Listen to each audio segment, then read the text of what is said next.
Okay, I've received some emails on forum groups. Um, I've received some emails on groups that have formed. However, I'm pretty certain, based on the way you guys are talking, that some of you haven't told me yet. If I haven't sent you a response email saying I've updated Brightspace, your group has not been officially formed. The reason for this is that the submission folder for your milestones is a group submission folder.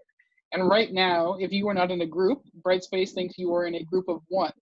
And what I have to do is slightly cumbersome, is go into Brightspace and take one of you and make that a group of more than one person, and then take the rest of you and I'll put you in the same group. So then what happens is when you make a submission, regardless of which one of you submits it, you all get the same grade. If you don't do this, what will happen is whichever one of you submits it, your thing will get graded, and then only the person who submitted it will get the grade. And then you'll have to like tell us that that happened, and then that becomes a whole thing that basically means you have to do the thing I'm already asking you to do, which is send me an email and tell me that you're in a group. I announced a TA bonus over the weekend. So at this point last year, the TAs were already starting to get flooded with office hours. At this point, this semester, we haven't seen the same frequency. So what we're doing is switching it up and offering a bonus that gives you a chance to go and meet the TAs. You see me all the time, but you don't see the TAs. And I advocated pretty hard to get like lots of hours for the TAs. So let's make sure we put your hard-earned tuition money to good use. I'd like you to meet with the TAs and correspond with them. A single email that might not be enough. It depends on the context. Really, I just want you interacting with the TAs. So I've gotten the question, do we all have to meet? Does this, does that, like, there's all these situations and all these ways that I could be putting restrictions on this. I'm much more interested in you interacting with the TAs and getting their advice than I am if you did it one way or another. If you just send them a single email asking them what their favorite color is, that obviously doesn't count. But if you have a meaningful conversation with a TA that you obviously learned something from, I don't see why that has to go into a Zoom call for it to count for points. So I'm going to leave it to the individual TA's discretion as to what counts, but they know my policies generally limit bureaucracy and put effort into actually teaching. I'll do the same thing for the labs. I've been getting a lot of questions on labs, which is fine, but the TAs are the ones who actually made them. And the TAs have put their brain power to significant use, and they made the videos, they went through, they debugged them. The TAs did each other's labs to make sure they made sense. And because of that, they're more well-versed than I am. So I'll give you an example, not related to the course. The other day I was installing a ceiling fan, and I spent like a considerable amount of time reading the instructions, and I was doing it by myself, and turns out I was doing it the stupid way, but I needed someone to come and just hold it for me while I screwed it in, or that person to screw it in while I held it, one or the other. But my brain had already come up with everything, so I asked my mom to come in and help. And before even lifting it, she was trying to figure out where things were and like using her brain, because my mom's a brain person, not a muscle person. And if you ask my help on the labs, you'll get the same thing. So you'll get me thinking, oh, this is cool, like I can figure this out. And I might actually come up with a different result than what the TAs would come up with, and then that might lead to a different learning outcome. So what you want is the TAs, because they have thought about this and they've worked with me on them, but the individual nitty-gritty details are. They will be posting links to Calendly, which is an application used to manage available times, so we don't get the back and forth of I'm available this time, not that time, but this time, not that time. So use Calendly. And finally, we got an email this morning saying we're doing midterm SRIs. So I think, is there anyone who's not familiar with what an SRI is? I'm assuming you're all third year students that are familiar. We've been doing midterm SRIs, at least this term and the two last terms. And they're just for the teachers' feedback. They don't go to the dean, but they tell us what it is that we're doing right and what it is we're doing wrong, which gives you an opportunity to correct course If there's something I'm doing that you really don't like, this is an excellent way to let me know. I do a participation point for the SRIs. I have no way of linking your response back to the participation point. I just do it on an honor system where you tell me you did it and I believe you. If I have 30 some people that tell me they did it and I only get 12 responses, I'll be kind of annoyed. But for the most part, I can't do anything to trace it down. So if you write that you hate the way I'm doing everything, there's no way I can get back to you, and I can take whatever feedback you have. Is this just SRI feedback? This is my first semester Dell. This is exactly what it is. Student ratings of instruction. So all you have to do is tell me if there's something I'm doing that you like or don't like, so I know how to best support your needs. And these will be opening on October 5th, and you'll have a week to go. Okay, so without further ado, we're going to get back to thinking about the network. So a lot of people like to do, when they talk about the deep web and the dark web, they like to mix the definition of deep web and dark web. And I have had this argument on more than one occasion where someone's like, oh, the deep web, that's the weird one. Or like, you know, the dark web and the deep web are the same thing. They're not. So the difference between the surface web and the deep web is essentially what is available directly through Google. So for example, we see Wikipedia, we see Bing. These are things that are searchable. They're searchable to anyone with an internet connection. You don't have to do anything to access these things. They are freely available. So if I Google something and it comes up, I am in the surface web. If what comes up is a login page, that login page is also in the surface web. However, everything beyond that login page is in the deep web. So the deep web is not accessible to crawlers. It is stuff that we can still access, but there's no one person on Earth that has access to all of the deep web. So the deep web would be things like academic information. So the best example I can think of is libraries.dal.ca, where we can access pretty much any academic resource we want, so long as we provide our Dalhousie credentials to confirm that we're with the library. The dark web is where you see people who are doing either illegal things or doing things that require extreme privacy. So for example, whistleblowing, which I'll talk about later, and I'll show you how to whistleblow effectively, that happens on the dark web. So Edward Snowden, when he did his NSA leaks, that happened through the dark web on the TOR network. So the dark web is very poorly indexed. That's on purpose. And things on there are generally designed not to be usable, and any links or anything are on a need-to-know basis. And it's a sketchy place to be. Okay, so a little bit more on the clear web. It's crawlable. So one of the things I'm going to have you guys do this term is I'm going to show you how to write a web crawler. So how a web crawler works is it goes to a page and it looks for every link on the page. And then for each link on the page, it spawns a new process. And those processes go and open each link on, those processes grab the data that comes from each link on the page and they go again. And they build this map of what's available. And while they're building these links, they look for text, pictures, keywords, alternate text for accessibility, and almost every piece of metadata you can think of. And what is intended to be done here is building a search engine. So if you have made your website freely available for anyone with the link to find, it will eventually be indexed into a search engine. You can tell a search engine what to index and what not to index with a file called robots.txt. Have you guys seen that before? When you're going on Google, oftentimes something will come up that says robot.txt. What that is it's a set of instructions to the crawler. And what it's saying is, these are free range. We actually want you to index them, and we'll make this as easy as possible for you to index. But the trade-off is, this is what we don't want you to index. Please don't. And any web crawler that ignores a robots.txt will find itself quickly out of luck on ban lists and will not be allowed to play with others. So basically, think of it like a bad kid that's not getting along.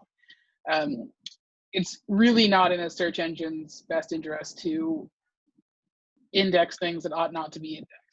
Because what can end up happening is you can start indexing password files or things that, if a website was poorly implemented and someone has a file called passwords.txt or something, that password file could accidentally end up in a search engine. So the idea is there should be multiple layers of what is available to be searched and what is available not to be searched. Apache, which is the most commonly used operating system for web servers in the entire world, they also have a mechanism that the name of it was in my head a couple seconds ago. It'll come back to me, but they have this ability to enable a file explorer. So like, this is useful for search engines, but it's also useful for you if you are hosting a series of files on a web server. It's just the list of files and you can click through it like directories or anything else. And that is easily disabled. And once that's disabled, it's really hard to index things. So there's multiple ways to protect from crawlers, and there's multiple ways to make crawlers more accessible. But anytime a crawler is no longer allowed to crawl, you are entering into the territory of the deep web. So the deep web is the same as the ClearNet, except you need access. The deep web is not where scary things happen. Your transcripts on Dell Online, your emails, your video game streaming, your Amazon accounts, those are the deep web. These are the things that Google doesn't index. So they are searchable and they are indexed, but not by Google.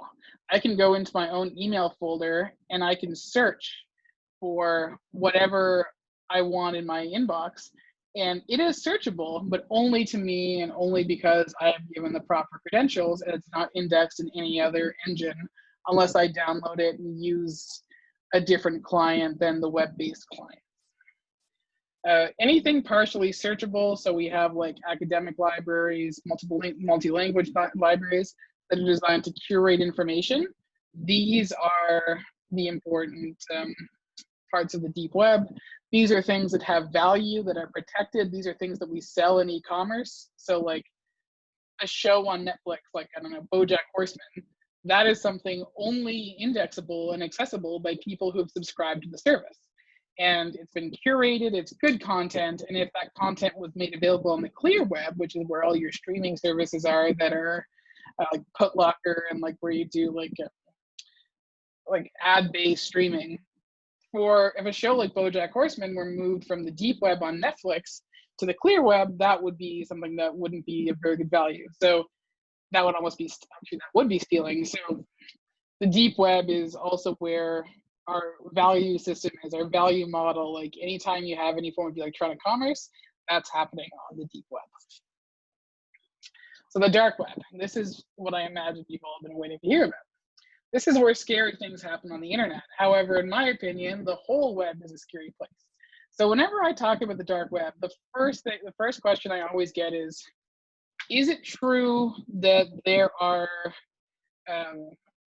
kidnappers and drug dealers and murderers and politically corrupt politicians, like embezzlers, all this? Those guys have Facebook. Those guys are everywhere.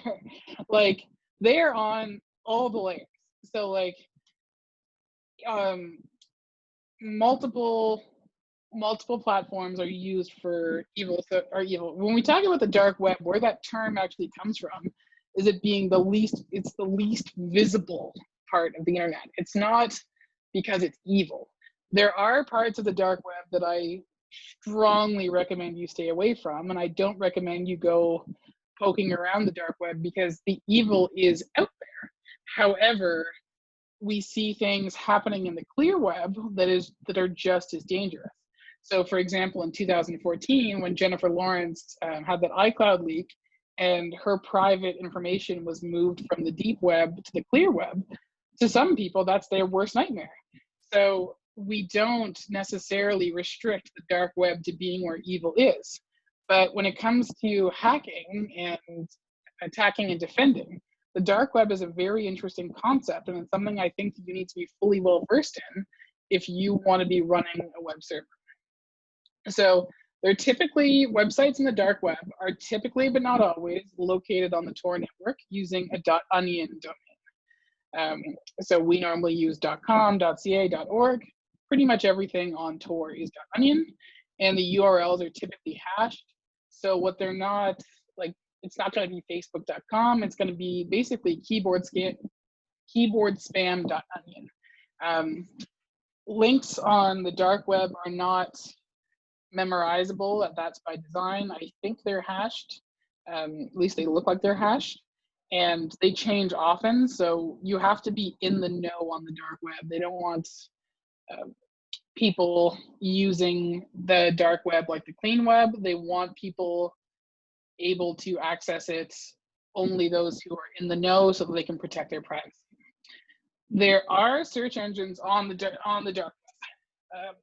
They're actually very common, and people are always trying to index the dark web. It's been something that people have been trying to do for years, and it will never be done. The best search engines for the dark web are comparable in information to, let's say, if we had like a phone book for the course, like when I was in elementary school, at the start of every year, we paid $2 to be part of the school phone book.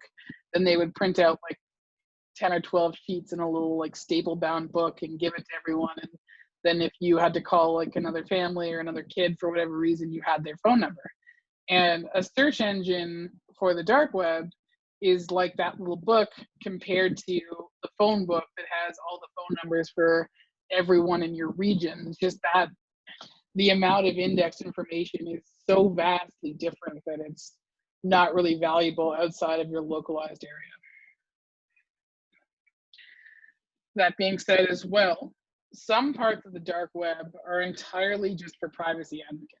So as I said before, Edward Snowden leaked his NSA secrets on the Tor network through to CNN or whatever. What network was it? It wasn't CNN, Wall Street Journal. That's how he was able to get that information through to the journalists. And there are people who use the dark web to get so one can make a quick crawler to construct URLs and wget rangen.onion, and if there's a result, you know it's live. In theory, but the length of onion URLs are pretty long. I have one in a couple of slides. Here, I'll just jump forward to it really quick. So like, oops. Why is it not? User interfaces today. Okay, so HTTP this URL.onion, that's huge. There's no way you're ever gonna randomly hit that. Like, that's like being in a room throwing a dart and deciding what atom you're gonna hit when you throw the dart based on the odds. In theory, the thing would work if your odds were better, but I just don't think your odds are there. Okay, so what is Tor? Tor stands for the onion router. So there's full encryption inside the Tor network. So think of Tor as a cloud.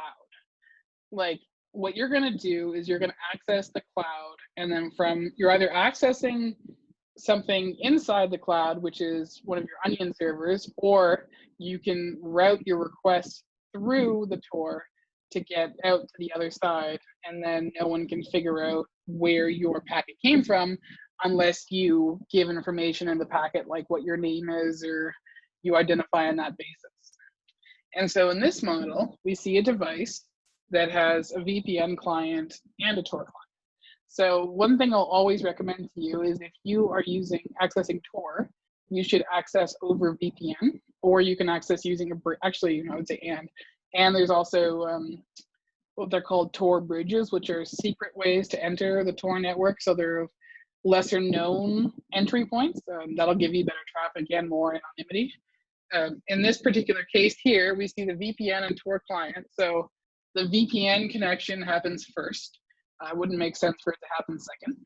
So the device goes through the ISP to the VPN server. So the VPN server is wherever your VPN operates from. So with a VPN, all you're doing is taking your traffic, sending it to somewhere else, and that place repeats it as if it was its own. And the better connection you have with the VPN, the more untraceable your data is, especially if your VPN is in a place like Switzerland where data privacy laws are super strict. And from the VPN, where you've now hidden your IP address and geolocation, you hit the TOR entry node. And from the TOR entry node, you're going to go through 4 random nodes between you and your exit node. And they are going to be random every time. And each node only knows the address of the last node because it needs to know where it came from. Like, it can't not know that. But for example, node 3 knows where node 2 came from, but it is impossible for node 3 to know where node 1 is.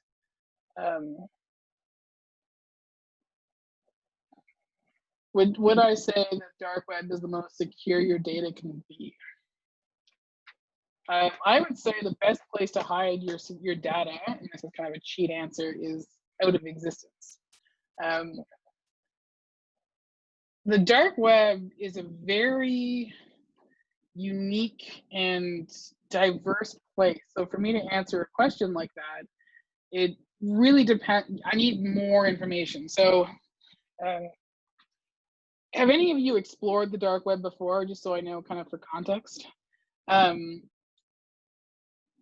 Okay, so we're not seeing too many hands, a little bit. So a few of you have been on there. Have you heard the term bulletproof server? Yeah, so bulletproof servers are a very interesting thing because they are what we in the clear web would think of normally as impossible. They are servers that are difficult to pin down. They're very resistant to DDoS attacks, and they've got the utmost security. So a lot of the time when you are looking for real estate on the dark web, like if you wanted to start a .onion site, you would see something like a bulletproof service provider, and that's typically where people, bullet resistant is definitely better. That's typically where people host their sites. So you get a fully encrypted server, which means the only time the data is not encrypted is as it's being processed. You have only people that know your URL that can access it. And as I showed you before, the URLs are not easy to remember.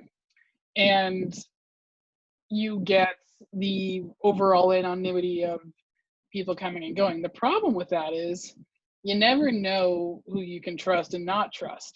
So the problem is there's this, I was going to demo this today, but unfortunately the demo I came up with isn't working well with my network, so I'm going to have to play with it and demo it on Thursday.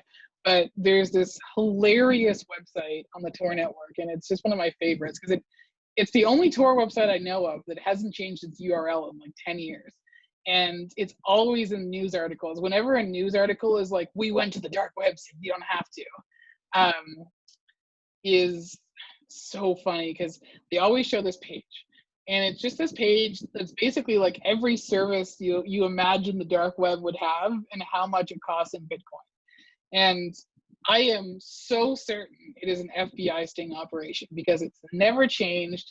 It's got like hilarious, like stereotypical dark web language, and it is commonly advertised, which is not something I've ever heard of any other dark website. And I'll show it to you guys. I'll show it to you guys on Thursday when I get my demo working. But that's a thing about trust is you could go on the dark web, even if you've got perfect anonymity, perfect crypto, like you've got cryptocurrency that you've been able to roll. Rolling cryptocurrency means that you've money laundered it, and you've got everything you need to be secure. If you trust the wrong person, then you run into huge problems with your own safety, because you think everyone on the dark web is all about anonymity, but the thing is, a huge amount of the exit nodes are run by the U.S. government because they're looking for like terrorists and that kind of thing. They're not too interested in many other things, but they are watching. So when data exits the Tor network, it's possible the US government might already be seeing it. So you don't know who else is out there, and that's what makes the Tor network so risky. So yes, it's a good place to put your data, but you're also taking a huge risk on who else you're seeing it. And the risk is not that different from the risk that you take with using Google Drive or Dropbox. All right, so to access the Tor network, we usually use the Tor browser, which is a variation of Firefox. I strongly recommend against using anything other than the Tor browser to access any Tor network. Otherwise, you might make yourself identifiable, and there's a certain risk associated with that. A lot of people like to say that the Tor network is a VPN. It's not. It's more of an internet architecture designed for privacy, but as soon as you get into the cluster of the Tor network, it's the same as other networks except for the fact that it's encrypted. And you are able to do some of the things that a VPN offers, but it does not have the same architecture as a VPN. They provide different resources, and I personally think they're best used in tandem. When the Tor network was created, it was entirely created in resistance to Facebook and Amazon and Twitter and anything else that was harvesting your data. But of course, anything that is this well able to anonymize you is going to make things tempting for organized crime. So let me give you another example of what the Tor onion routing network looks like. So we take you here as your host, and then you take an encrypted connection through these servers, and then you hit a Tor router, at which point your content in relation is not seen, but your connection is seen just in the Tor network. So we see this node go to this regular internet service provider node. So a lot of the time, interim nodes like that are just our internet router service provider can be just about anything that is normally routing traffic, except it's routing traffic between two secure points using the Tor protocol. So it might as well be in the Tor network.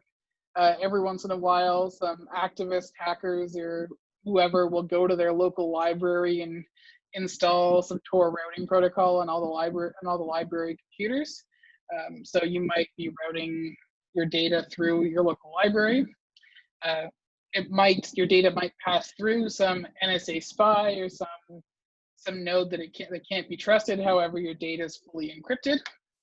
And then at this point here, we hit another regular ClearNet internet router service provider that makes an encrypted connection with a Tor exit node. And then from the exit node, it exits back to the ClearNet. So from this point here, can everyone see where my mouse is pointing, by the way, or is that not showing up? I'm like trying to use it as a pointer, but if you can't see that, okay, cool. Cool. So from this point here, all we can tell about your data is that it came from this node. And we can't tell anything about the pathway it took, and Tor will change your pathways extremely often. So from this encrypted connection, we exit to the ClearNet here. This is your relatively untraceable data. It is traceable if you've given some way of tracing. It's also not as anonymous as you think, only because if those of you who have seen Mr. Robot, there's a famous scene, a famous opening scene where they explain that the Tor routing protocol isn't as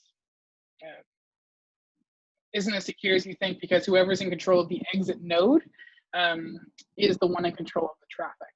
So for example, if I decide I want to host a Tor exit node, I could easily do that. All I'd have to do is install a simple program on my computer. I'd be setting myself up for a huge amount of legal risk that I would never take on. I actually asked David Frazier, who's a lawyer and I always talk about, and he said that's like the easiest way to get your door kicked in, is anything coming out of the Tor network, the exit nodes are taking full responsibility for.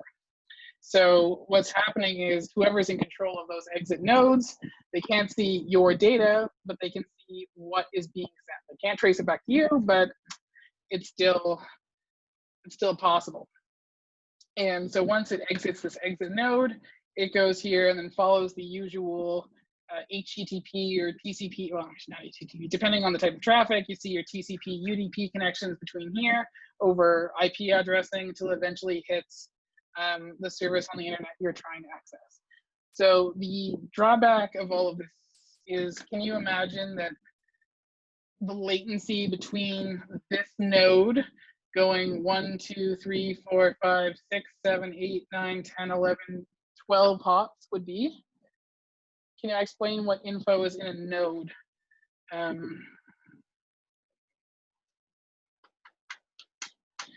Packet information. So anything that would be, so in the past, I've shown you guys, I've shown you guys the makeup of what's being sent to the packet. So normally a packet is 5 layers of data.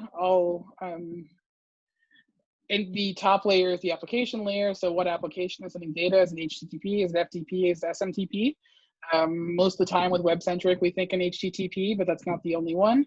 And then that'll have the payload of information. So if I'm downloading, let's say I'm downloading like a video to watch, the payload will be the maximum size of the video that can be sent in a single packet, and that'll be all the data for the video. One below that will be the starting IP address and the ending IP address changing between the hops. The one after that will be the source IP address, the original, and the destination IP address. The one after that will be the MAC addresses, and the one after that will just be like the individual data for encapsulating on the wire or radio wave itself.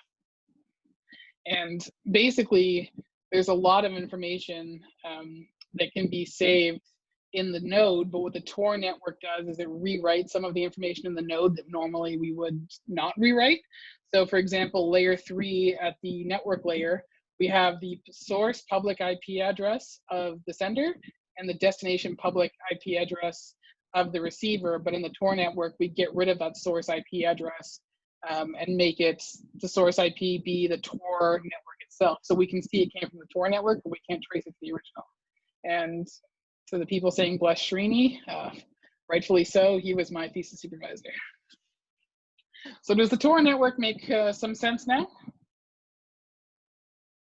So depending on the info, you might be able to track stuff. Absolutely. Your biggest risk for tracking would be in the payload. So if I go onto the TOR network and I'm in an internet cafe, I've got a VPN at the internet cafe, I've got the TOR network, I've got a laptop I just bought at Value Village that was owned by somebody else, and I paid cash. I've got all of this non-traceable stuff. If I go and then I take TOR and I log into my Facebook page, all that's just wasted. I can easily give myself away. So when you're interacting with the TOR network, you have to use whatever online pseudo identity you've come up with. And this is a huge part of web-centric computing, is the chance of identity being compromised, because we can compromise our identity in so many ways. Like the Silk Road guys, those of you who have heard of Silk Road, it was probably the most notorious marketplace on the dark web.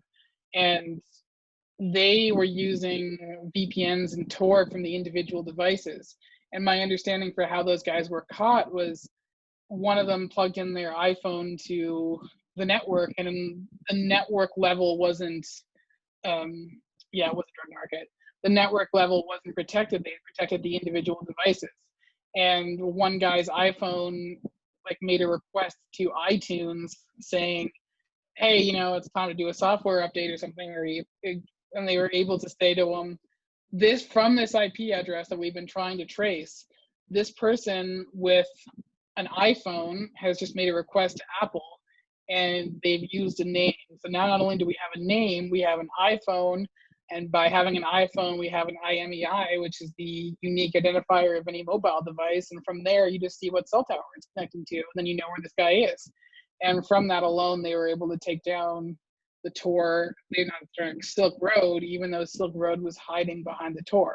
All it took was one device making an innocent little routine request to destroy an entire secret organization. Oops, why is clicking another thing? So again, just showing you in a more simplified diagram. Oops.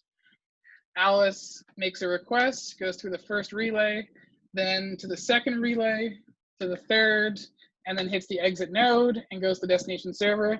The exit node only has a concept of the second relay, and then once the exit node releases the data, the packet only has a concept of exiting the TOR network as a collective and has no record of how the data traveled through the TOR network. So TOR is how whistleblowing happens. So CBC actually gives you a great explanation of how to get set up and going for anonymity on the dark web. How do I get started?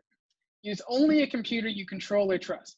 Don't use a work computer. To prevent someone from snooping on your activity, don't go online from home or work. Connect using a network you do not normally use, such as a public Wi-Fi at a restaurant or college. Download and install a Tor browser. This program can prevent others from tracking you online as you connect to Secure Drop.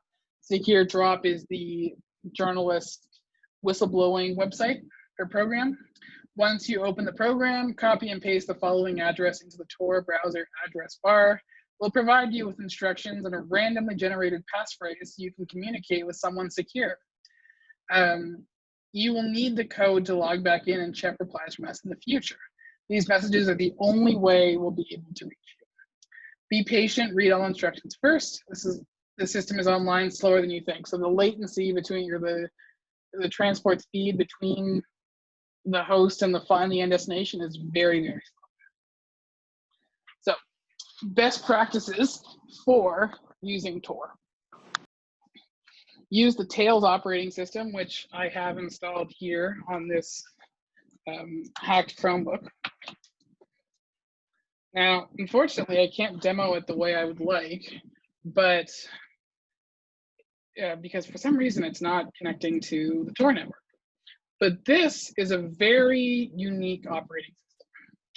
Now, one of you, at least I'm sure, is wondering why I mangled an old Chromebook to show you guys a demo of an operating system and didn't just put it into a virtual machine. This operating system rejects all implementations on internal hard drive and on virtual machine. It can only be run from a USB. The reason I had to take the screen off of this computer is because it doesn't permit a second monitor. This Chromebook hasn't been turned on in over 3 years and was in my scrap pile, so I didn't mind a bit. I had fun doing it, but I wanted to be able to show you guys my screen, so I had to take it off. It is an operating system designed for security. When you download it and put it on a USB stick, like with most distros, you are not, usually when you download an operating system and flash it to a drive, what is happening is you put it on the drive, you boot from it, and you're done. Tails does not work that way. With Tails, what you have to do is download the operating system, put it on a USB drive, and then get another USB drive and install Tails on that new USB drive from your original.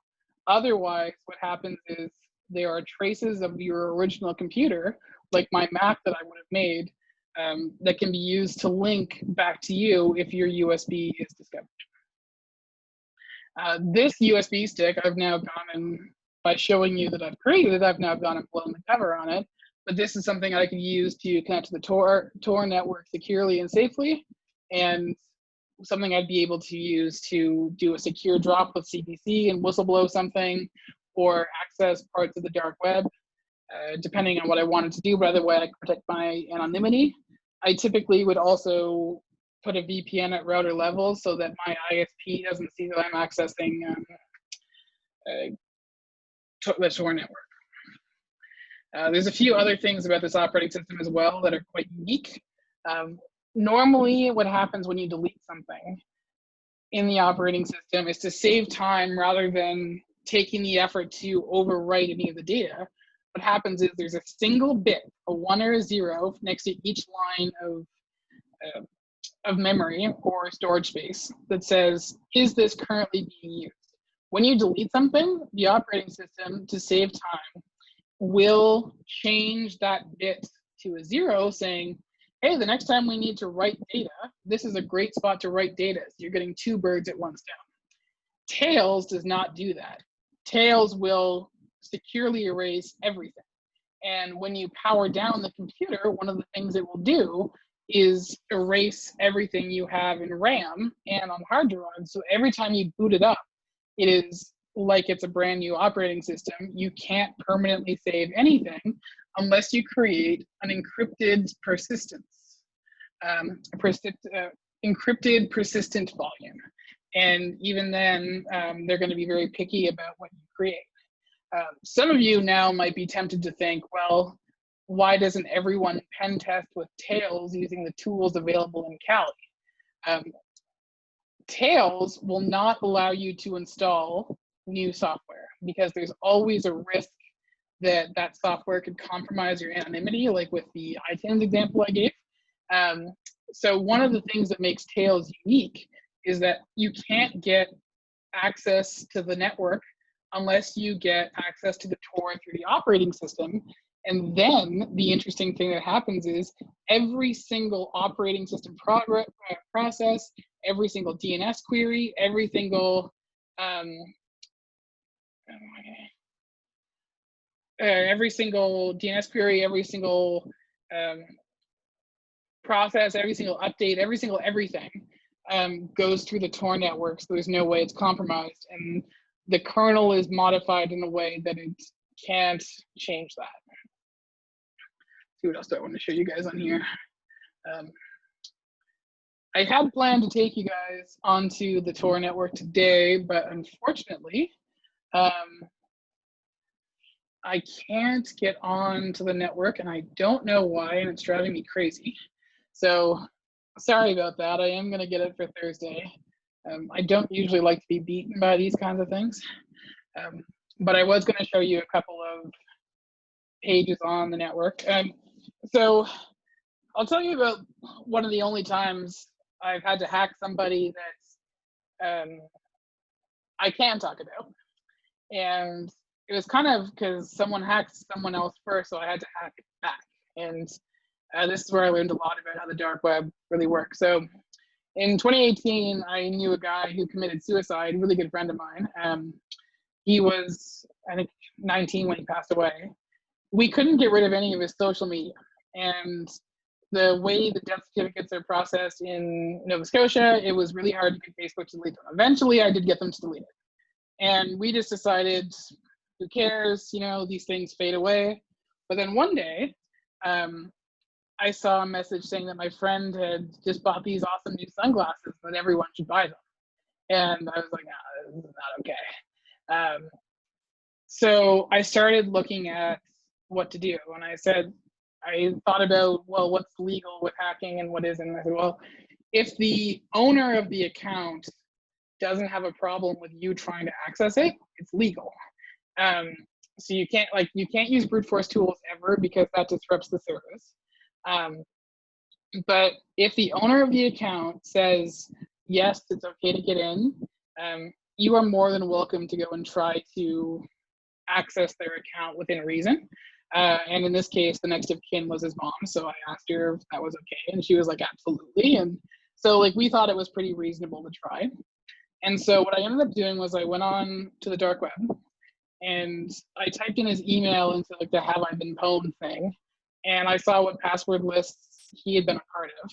And I went to go see if they were purchasable, and they were. So I had to go get some Bitcoin, which was a whole pain in the ass, because as soon as I wanted to get Bitcoin, they were like, put in a credit card. And I was like, if I wanted to put in a credit card, I wouldn't even bother with this.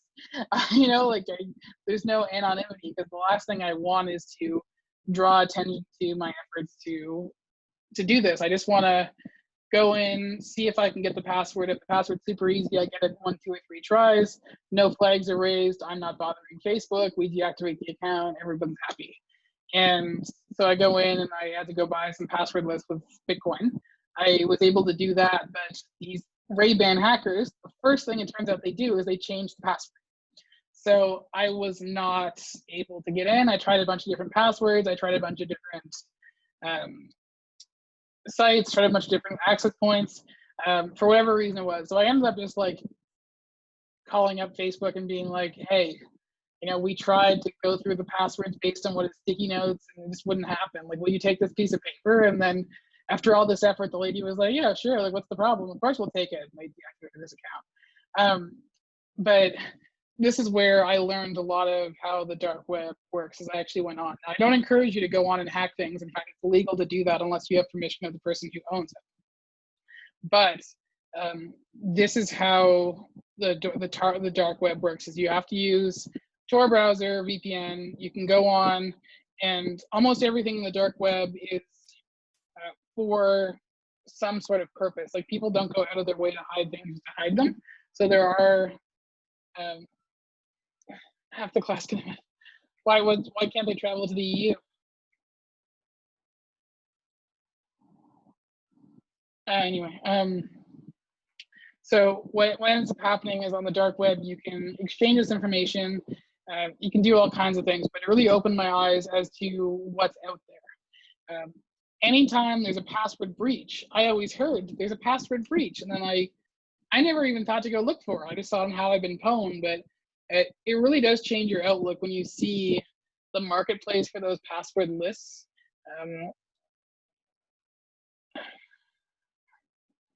Interesting. I didn't know that. What was I talking about? To see these password lists right on, and they're so blatant too.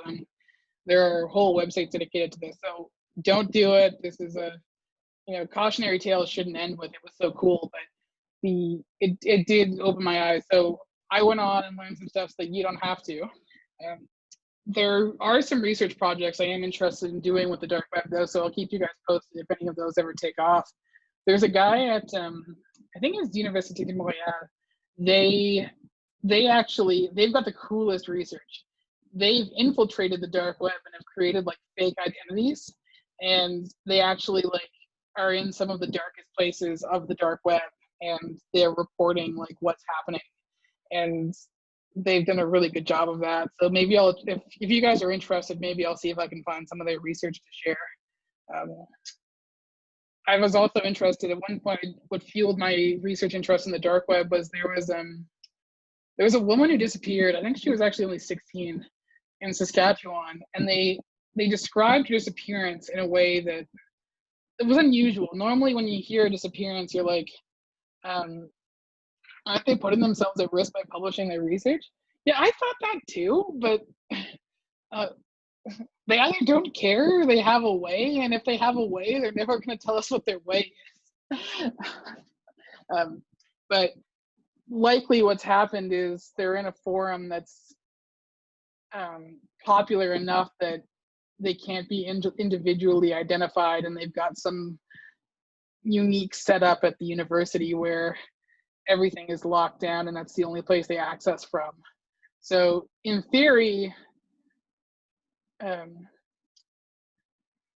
yes, they are putting themselves at risk because they're publishing what's on the dark web, and that's easily identifiable from the reverse. But I have a feeling that what they're publishing isn't enough to make people come after them. I actually have to look into that. Let me get back to you on that one, because that's super interesting. What was I talking about before? Oh yeah, so there was this woman who disappeared. I think her name was Michaela Bally.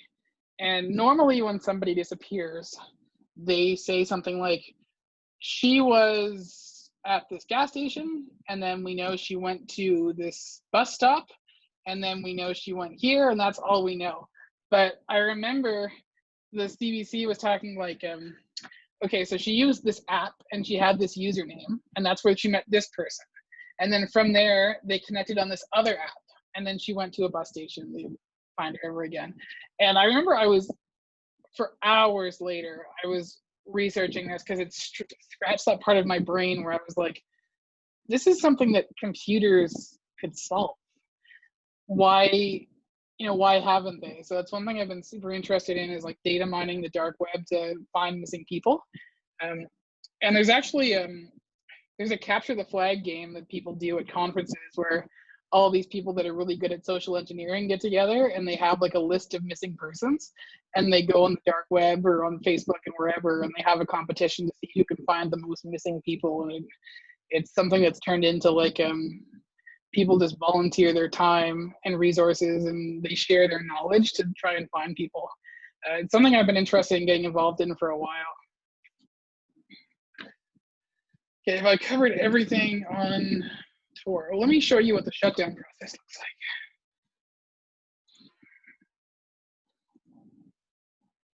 Okay, so it loses the connection to TOR. And let's see. Oh, I didn't do it because it's on the other. Darn. I didn't do it because of the way I have the computer mangled. But usually it does this really cool screen of like wiping this address, wiping this address, wiping this address.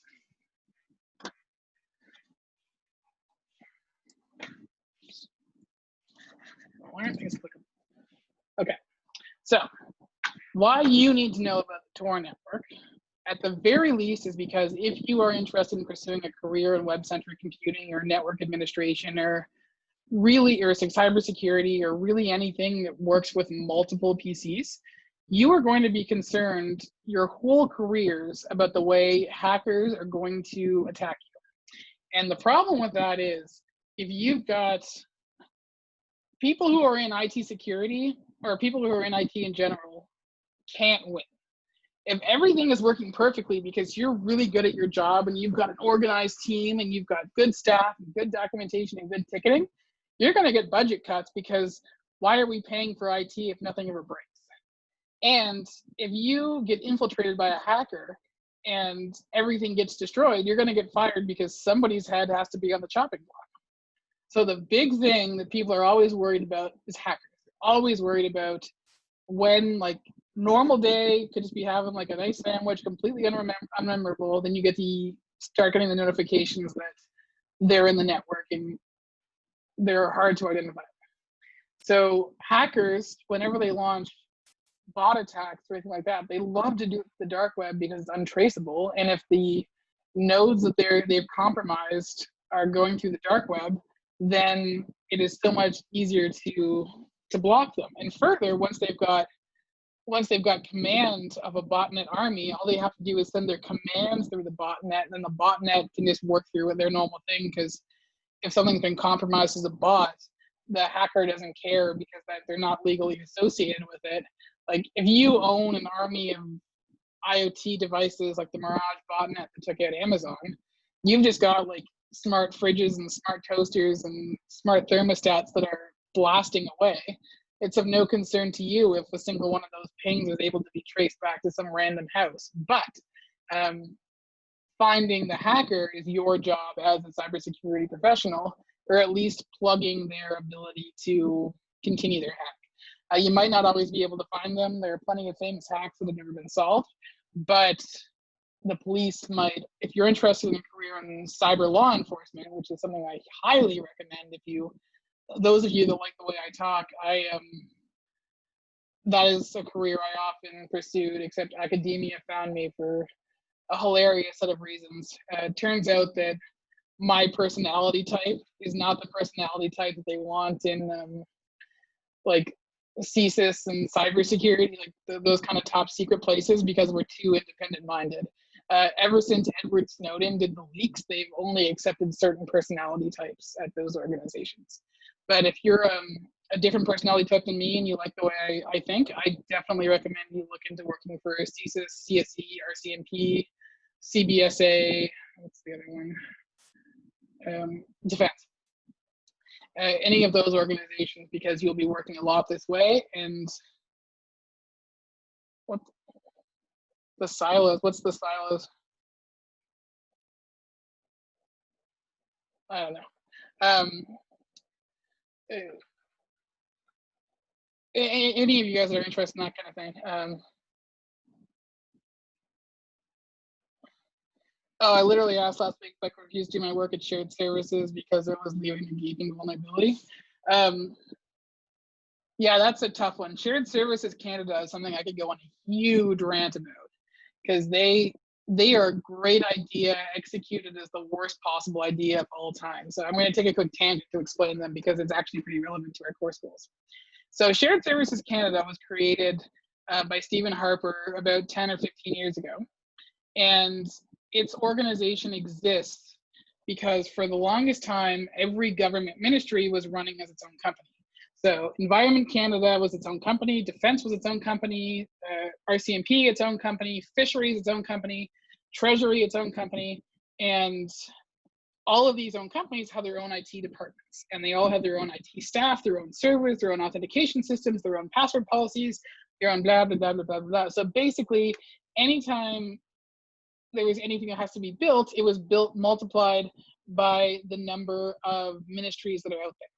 So Stephen Harper actually came up with this really good idea, and he was like, what if IT is so important that we just had a ministry for IT and we had them manage the IT needs of every company? Good idea. But what they did instead was they created this company and they just onboarded whole like entire organizations like overnight. So people would come in the next morning and say like, why isn't anything working? And we'd be like, oh, SSC came in and stole all our servers and now we don't know where anything works. And the IT guys that were hired, that used to maintain them, were hired by SSC and then relocated elsewhere in the country for doing their same job. And SSC was created so fast that a lot of things like payroll were all of a sudden done by hand. So the IT organization meant to manage IT for the entire government was submitting their pay stubs by hand. And it's just hilarious. And so what happens now is there's this organization out there that just all of the other organizations live in fear of because it just comes in and eats services and it doesn't recognize priority. So when I was working for defense, if someone like a general called and said, yeah, we need this today, like missions going out, like just happened, we need computers, we need Blackberries, we'd be like, okay, let's get it on the horn, we're doing it now, like let's go. And if that call comes in and it hits SSC, they'll be like, well, tough, you're in the queue, we'll get to you when we get to you. And like I've heard of people who are like high-ranking generals being like, no, this has to happen now. And they're like, sorry, we're doing it in the order that it's received. And they go and they process all these other jobs. And it's been really problematic. So the problem is this organization that was created with the best of intentions is now sort of a hindrance. So taking our ideas of web-centric computing and making them into one central organization, phenomenal. Their deployment, abysmal. And that's the problem we're talking about. So anyway, if you work for SSC or CSE, which is the one Canada's cybersecurity branch of the military, you will find that the risk is always, where are these attacks going to come from? So you might be saying, is there a way we can just block the TOR network? And there is. So what we do is, because TOR is so open source and publicly available, there is hundreds of lists out there on the ClearNet of IP addresses that are associated with TOR exit nodes. So most server administrators will will write a program that reads from the most popular TOR exit node lists and automatically turns them into firewall denies. And this is a great way of preventing hackers from attacking the services that you are in charge of creating. And it's just a great risk management system in general. So we talk a lot about how to keep people out in that way, and that's one of the great ways. So if you've gone on vacation, like when I went to Japan, for example, you'll find that when you try to log into things, you'll get a bit more scrutiny than normal. So if you use a VPN or use the TOR network and try to access the same services you normally do, you'll be interested in seeing what happens. So at least if you try to access, I think, Facebook or any Google provided services, you will probably have to complete more than one CAPTCHA if you're accessing from the TOR network. I definitely have seen a few sites like that. And depending on the nature of the site, they might not even let you access the site at all. So, and this can be super counterintuitive, because I had some friends in undergrad who, through various reasons that were completely not their fault and completely just the bad luck they had, and I still feel sorry for them and I still try to help them when I can, they realized they had no financial decision to make other than being sugar babies. And they asked me to show them how to secure their identities, because the careers that they want to go into require that they have a clean record. So I set them up with Tails and TOR and said, you can go on, there's a marketplace for sugar babies. I think it's called Seeking Attraction or Seeking Arrangements. And that website will not let you access it from the TOR network. So I remember thinking, like, really good intention website, like you are preventing people that could be trying to recruit like girls for kidnapping on this site, which is something I admire. But at the same time, you've now taken away a protection for individuals, because accessing that site, especially for someone who will be vulnerable on it, it is a great use of the TOR network. So keeping in mind that sometimes when you block the TOR network, you could be doing a bit more harm than good, but at the same time, there's a balance. So what a lot of organizations will do is, what about a VPN? A VPN will work too. As I said before, I usually use both. So I just disabled TOR and set my friend up with a VPN. But even with a VPN, for example, like when I use Proton VPN, in a much less serious context, I'm always playing cat and mouse with Hulu, and they're always figuring out I'm using a VPN after a while, even though Proton VPN changes their IP addresses and that kind of thing. Can you create a DIY TOR network with VPNs? That's a really good question. I'm going to ask that question in my research group on Thursday, and I will get back to you with the answer. Probably could, but it wouldn't be the same. It wouldn't be exactly the same. It's a really good question. Was I talking to it before? Oh yeah, right.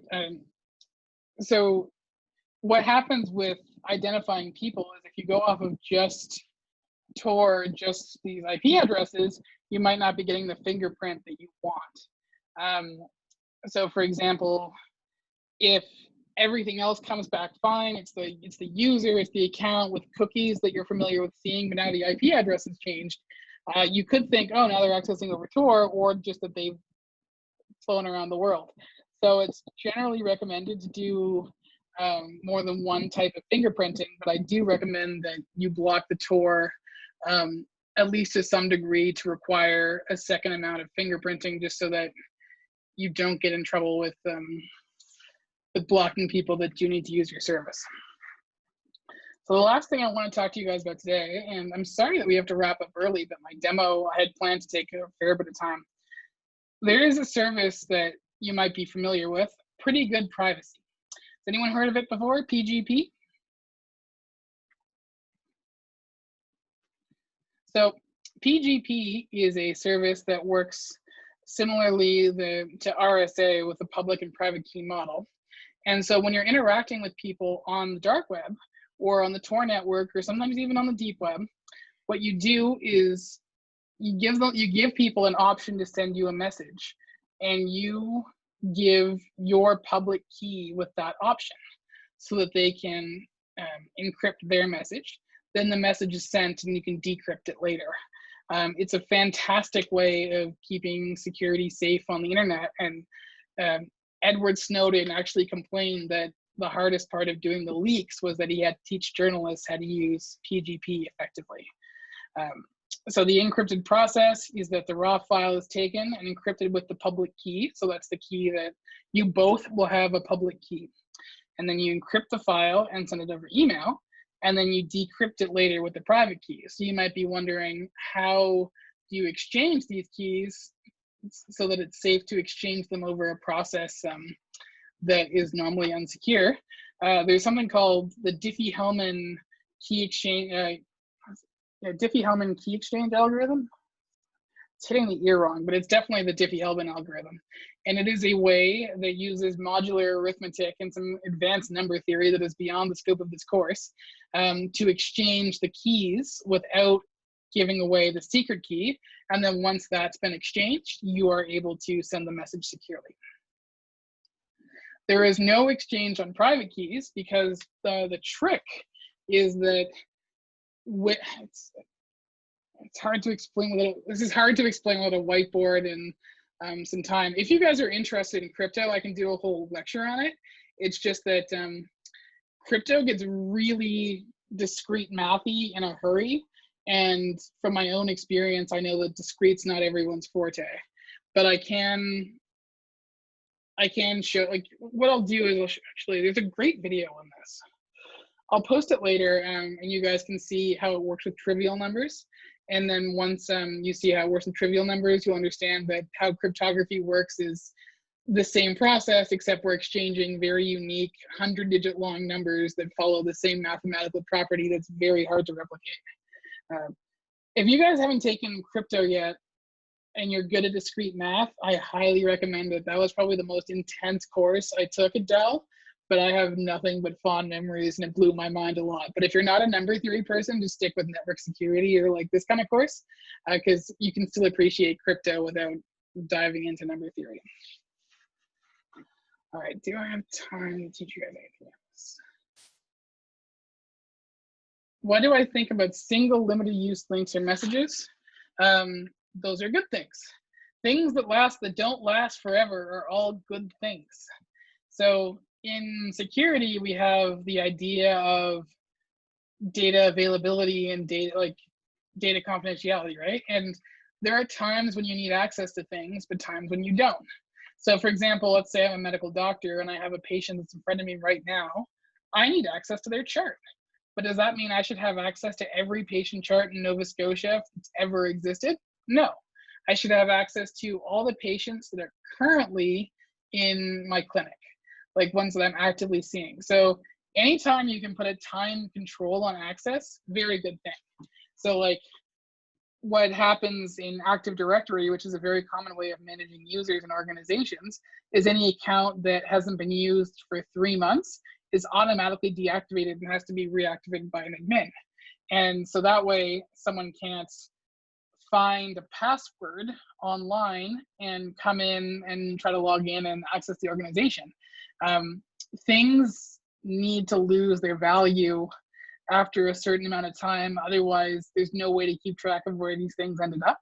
So like, that's why we have password expiry rules. The only downside is that the discovery of this has led to password expiry rules that update too frequently. So personally, I think that like changing your password should only be something that's done like annually or even less frequently. But like if someone hasn't accessed in 3 months, when the account is deactivated, they should also have to change their password. So things like that. So we know if a password does get leaked, it only has a certain amount of time before it gets changed. And that's why when there's a massive data breach, they say change your password, because the odds that somebody will get specifically to your account before you can change the password are low.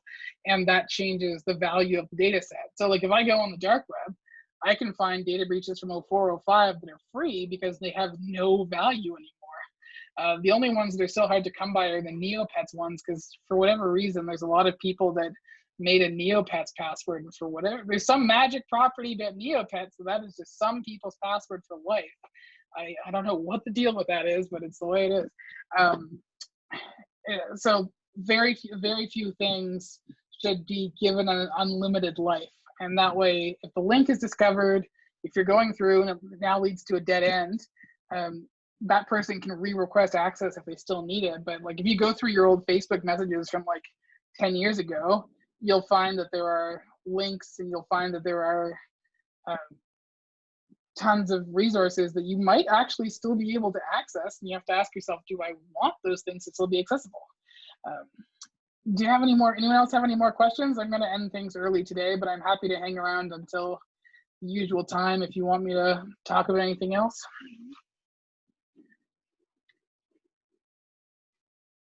No questions about Question about the project proposal. Go ahead.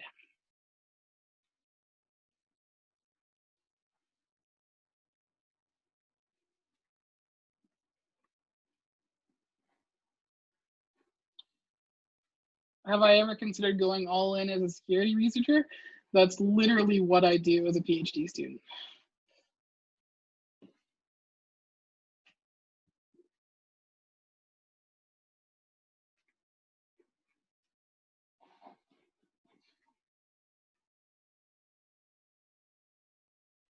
Yeah, I've been passionate about cybersecurity right since the beginning.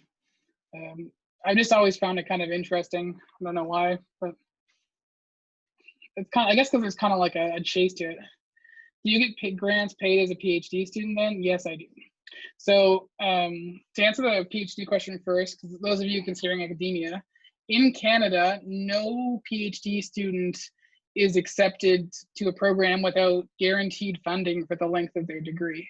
So in masters, you might have to pay tuition, you might not, depending on your supervisor and if you found funding. But when you're applying for a PhD, the supervisor that takes you on will agree to fund your research. It's usually coming from an external grant. So like Mike Smith and Srini, my old supervisors, Mike always does funding through Ocean Frontier because they're really interested in the type of technology he is. And Srini generally will get government funding, and they can use that to pay your tuition. But at PhD level, you will have your tuition guaranteed, and whatever's left over will be like a TA funding. And that's money you get to use for like food and that kind of thing. Would an art portfolio or some sort be accessible as an example of e-commerce platform? Anything where buying and selling can happen. So if your art portfolio is taking people's data and mining it, then absolutely. Or if your art portfolio is taking a login and it's user-based, absolutely as well. Does that answer both of your questions?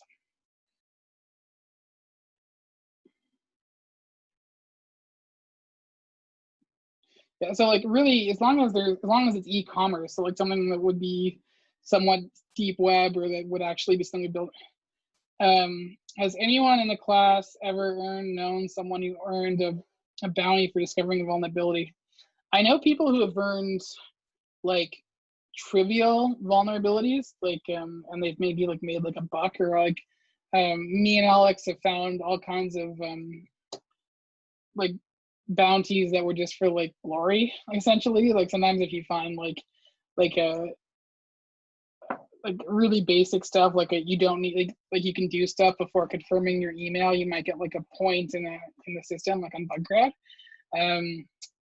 I don't know, none of my students last semester were able to get paid for a bounty.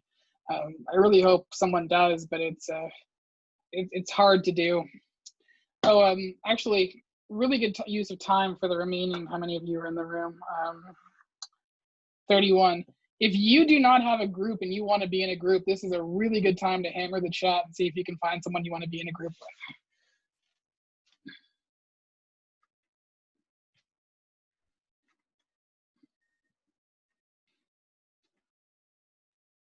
Yeah.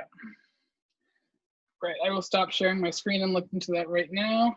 Participation mark for today. What should we do? I will post, when I post the videos, I will come up with a participation exercise and I will say what it is in the announcement. I can't think of anything off the top of my head, but I don't think I can tell you guys to download the TOR browser. Actually, I probably can.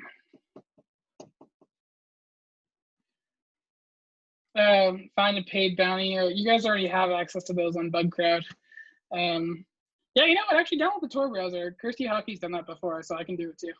We'll make that today's participation exercise. That, or look up a video on cryptography. Like I'll post the Diffie-Hellman key exchange video I was talking about. You can either watch that or download the TOR browser, either choice. Or you can install Tails, but that's way more work than either of the first two options. Cool. So everyone in the chat, you're in a group or happy to work alone. There's no one that's looking for a partner.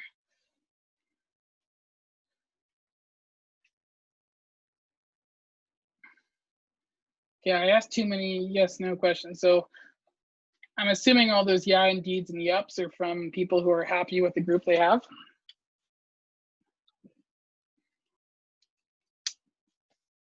The group is happy, okay.